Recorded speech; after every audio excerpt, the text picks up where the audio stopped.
Why are potato chips so dang expensive? That's the question I asked myself when I saw the sticker price for this $5 bag of potato chips.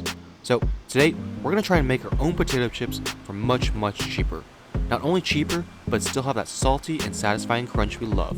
Crunchy like this.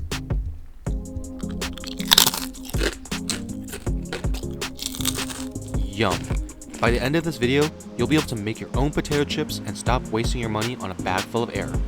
Let's get cooking. Peel about 6 russet potatoes, which is about 2.5 pounds, and then using a mandolin set to 1 millimeter or thinner, slice all the russet potatoes into thin slices. If you don't have a mandolin, use a knife and carefully thinly cut. Remove some of the excess starch and part cook the potato while blanch it in a pot of boiling water. You can actually skip this step if you want, but it does help make the flavor a bit more clear. Cold water soak can also get a similar effect.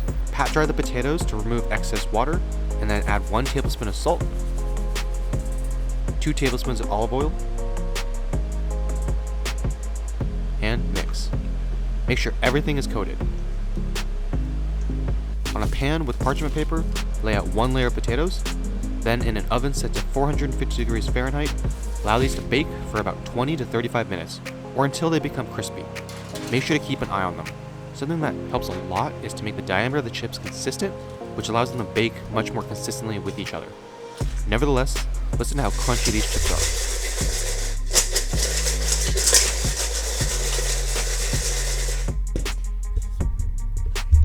So good. Just plain salted potato chips like the brand we all know and love, but without having to pay a stupid amount of money for it.